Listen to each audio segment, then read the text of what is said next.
Itinuro ni dating Albuera Police Chief Juvie Espinido si Senator Bato de la Rosa na nag-utos daw na linisin ang droga sa Albuera, Leyte na ang ibig sabihin ay ipapatay daw ang mga sangkot na drugs. So yun ang interpretasyon niya. Ang utos ni Bato linisin. Ang interpretasyon niya patayin. Kaya wag kayo mag-uutos ha. Wag kayo mag-uutos na sa mga ano nyo. Uy, linisin mo nga yung kwarto. Baka mamaya intindi nila patayin niyo yung kwarto. O kaya linisin mo nga yung ano, yung sugat mo. Baka ang isipin nun, putulin yung sugat mo, yung paa mo. Ganon. Kaya delicate yan. Kaya baka ma-misinterpret. Suspects. Pinasinungalingan naman niya ni De La Rosa. Ayon kay Espinido, nang i-appoint siya bilang Albuera Police Chief, tumawag sa kanya si Noy PNP Chief Bato de la Rosa at nagbigay umano sa kanya ng marching order. Ang instruksyon lang na tulungan mo ako, Juvie, at saka si President Duterte about this war against illegal drugs. Dapat mawala na yung mga drugs sa Albuera. O, tulungan mo ako, dapat mawala na. Wala naman sinabing patayin mo na.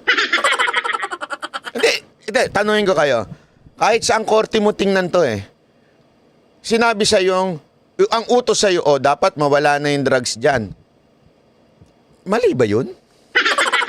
O, bilang ikaw ay pinuno ng pulis doon, ikaw ang naka-in-charge, utusan ka, uy, dapat mawala na ang pulis dyan, ha?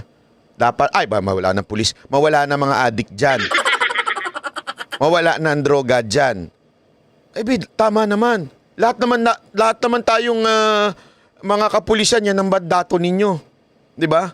Mandato ninyo na mawala na ang droga. Ano mandato ninyo? Anong mandato ninyo? 'Di ba dapat talaga mawala na yung droga diyan? Pag sabi na mawala, kasali na yung mamatay. So yan yung interpretasyon niya. Pag sinabing mawala, dapat mamatay. So bumasi sila doon sa interpretasyon ni Espinido. Ang galing, ano?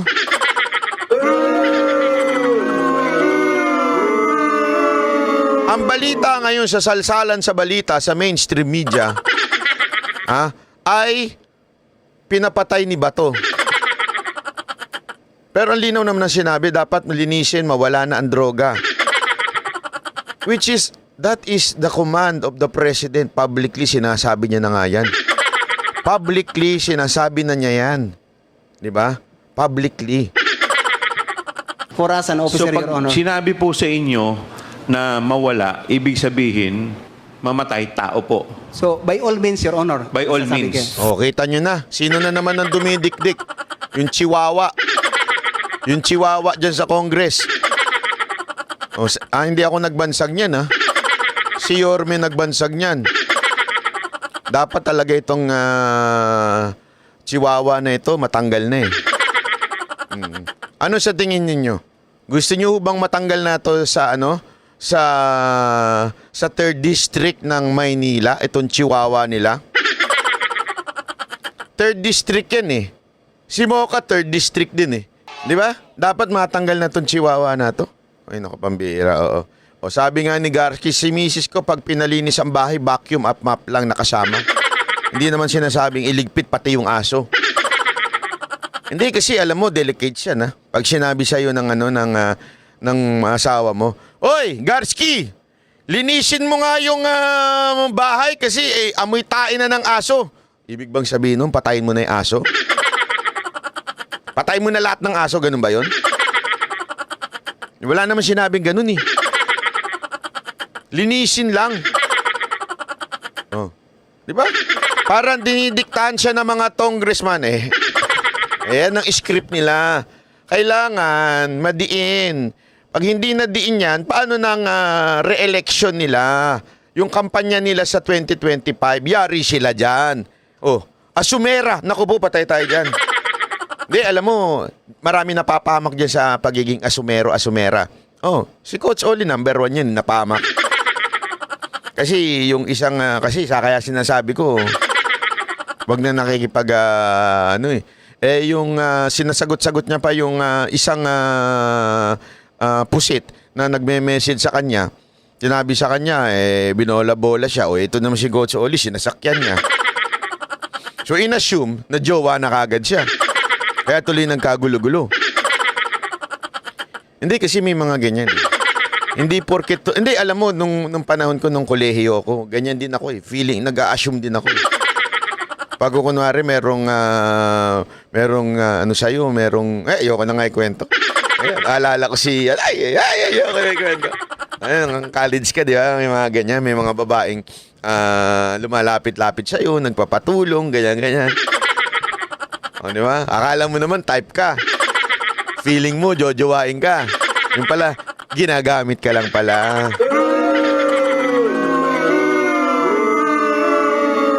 Kaya ako, natuto na ako nung kolehiyo ko, sabi ko, hindi na ako magpapagamit. Yun. Kaya mula noon, naging isnabero na ako.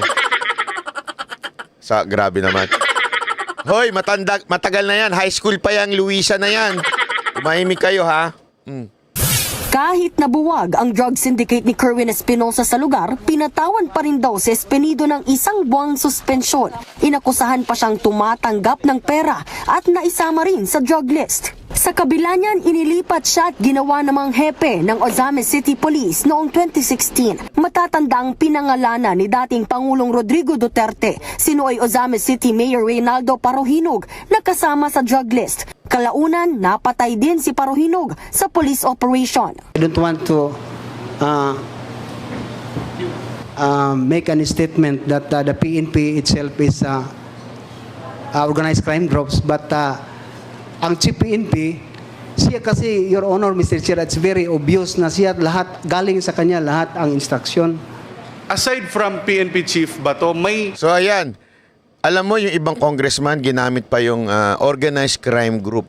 Ang sinasabi nito ni Espinido, hindi naman ng organized crime group ang entire PNP. Pero ang PNP chief ang pinaka-head ng ang talagang nagko-command. Tapos idinikit na nila yon. Ganon kawalang nyaya mga congressman na yan eh. ibang tao po ba na nag-order sa inyo na i-dismantle? Sabi nito, Banat ba'y tatakbo ba si Mocha sa tiga third ako, bali 32 na kaming butante. Talaga yan ha? Promise niyo yan ha? 32 na kayo ha? Opo, tatakbo po sa 3rd district si Madam Mocha. Ako na po nagsasabi sa inyo. Tatakbo po. Hindi, ayoko na yung bula-bulahan pa tayo. Yung iba kasi dyan, pinag-iisipan ko pa. Ano po? Tatakbo siya. Tatakbo. Kaya nga pinost ko yung picture, di ba? Nakasama si Yorme. Tatakbo siya sa ilalim ni Yorme.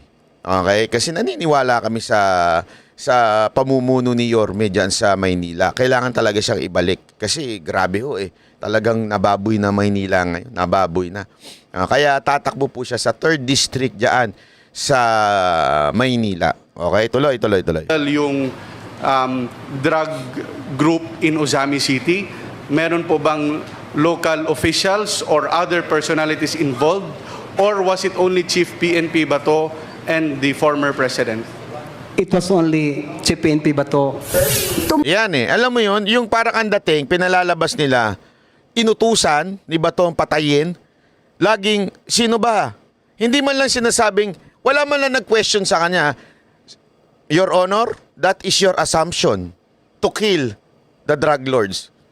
Meron bang direct order na sinabi ni Bato sa'yo na patayin mo? Tama, mali. Kaya alam mo, kailangan natin, ako parang gusto ko, wag na nga. Tuloy. Tumawag din daw ulit sa kanya si De La Rosa, pati na si Senator Bongo, at nagbilin tungkol kay Nooy Clarin Misamis Occidental Mayor David Navarro na nasa drug list din. Sabi nila, wag mo nang galawin si Mayor Navarro kasi cleared yan. Wala na yun. Kinumpirma rin ni Espinido ang umunoy quota at reward system noong war on drugs ng So sabi, administrasyong Duterte. Alam ng mga so sabi, pinaklear daw ni Bato yung isa. Ang pinalalabas ngayon nung kamera, alam nyo ko ano? Pinalalabas nung kamera na, kinakampihan yan. Kaya pinapatay yung isa Kasi kinakampihan to isang drug lord. Gets nyo? Yun ang pinalalabas. Kung hindi rin mga maggunggong itong mga congressman, ano. Kaya pumapasok sa eksena si Senator Bongo at that time. Siya yung special assistant to the president eh. SAP siya nun eh. Siya ang madaling salita, alalay ho ng presidente nun. So ibig sabihin, naturalmente, kung ano yung utos ni presidente, yun ang kanyang susundan. At sasabihin niya sa mga tao, ide-delegate niya. Yan ang trabaho ni Senator Bongo nun.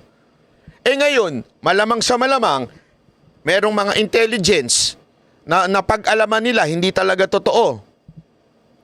Kasi tandaan ninyo, inuulit-ulit nila yung mga intelligence report. Alam nyo, sa Pilipinas, para lang sa kaalaman ninyo, meron po tayong NICA, National Intelligence Coordinating, nakalimutan ko na yung A, kung ano yun eh.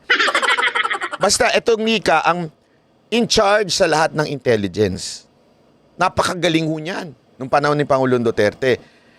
Iyan, na nasa ilalim niyan, marami intelligence ng military. Sa military pa lang, ilan na intelligence? I think 3, 4. Intelligence ng PNP, hindi ko lang alam kung ilan yun. Napakarami din nun. Aside from mga civilian intelligence. So, siguro, napasama sa drug list yung una, tas eventually, inano nila, inimbestigahan nila kung totoo ba. Kasi tandaan nyo, may politika din dyan. Ano ibig ko sabihin? Pwedeng may kaaway yung mayor, isama mo to, ipasok mo to sa drug list ni Duterte. Yun, agency pala. National Intelligence Coordinating Agency. Okay? So, nung siguro napag-alaman nila na isinama lang yung isang mayor. Kaya pinatanggal nila. Ang pinalalabas nila ngayon, protector daw ng drug lord, si Senator Bato at saka si Senator Bongo. Kasi nga, si Senator Bongo yung tumawag dito kay Espinido at sinabing, oy, clear na yan. Diba? Ganyang kawalang nyaya mga yan, Spencer. Pinalalabas pa nila na, sandali. Kung na-clear na ng NICA, sigurado naman ako may report yan. Kung na-clear na ng NICA yung tao na yon, hindi po ba dapat nasabihin din ni Senator Bongo o dating SAP, nasabihin niya dun sa mga tao sa baba at sabihan niya, uy, na-clear na yan ha? Huwag nyo nang gagalawin yan, hindi yan kasama sa drug list na.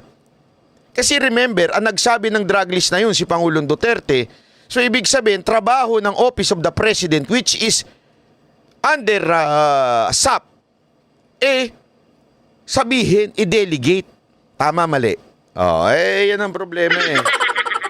Yan ang problema kasi sa atin. Police lahat yun, Your Honor, Mr. Chair, na patayin, may reward. Kung mamatay yung nasa watch list, may reward system yun ang ibigay. Your Honor, Mr. Chair, maski may kasalanan yun o wala, may ginawa na totoong nabaybas o wala. Hindi lang daw mula sa Small Town Lottery o STL nagmumula ang pondo sa mga reward para sa drug war, kundi pati sa mga pogo. Ang pumapondo din sa reward system na to ay mga pogo. Ano yung kanina. So, kita ninyo yung script nila.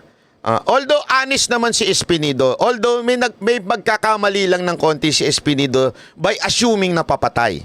Okay? But I think, honest naman si Espinido in saying what is really happening. Candid nga siya. Very candid siya sa pagsagot. So ano lang ang punto dito? Malamang sa malamang, ang unang script si Bato. Di natin si Bato. Tapos, eventually, dediretso yan kay Bongo eh. Pagdating kay Bongo, si Bongo naman. Yung Pogo naman. Ang galing ano? Di ba? Kitang-kita din yung scripted na nangyari sa camera. Ganyan mga katarantado yung mga yan. Si Espinido, honest lang siya. Honest lang siya sa tunay na mga nangyari. At siguro, nagkamali lang siya ng assumption na ang utos sa kanya ay papatay. Di ba? Again ulitin ko, wala po tayong sinasabi dito na hindi ako nagbibigay sa inyo ng opinion na sinasabi ko si Espinido ay kasangkot sa script. Maybe, nakausap na nila, nakita nila ko nung takbo ni Espinido, kaya gumawa na sila ng script. Kasi ang dami sana ang dami sanang follow-up question na hindi finalo up. 'Di ba? Halimbawa, bibigyan ko na kayo ng sample. Doon sa assume na papatay. Wala man lang sumagot na congressman na, paano ka nakasiguradong papatay ang sinabi sa'yo? Wala man lang ganun. Yun naman sa Pogo. Paano ka nakasiguradong Pogo money yan? Sinabi lang naman ng ibang tao. At paano mo nasiguradong galing kay Bongo yan? Sinabi lang naman ng ibang tao. Kung meron sana tayong matinong congressman, di sana, sa pool yan. Kasi doon lalabas yun eh. Problema wala eh.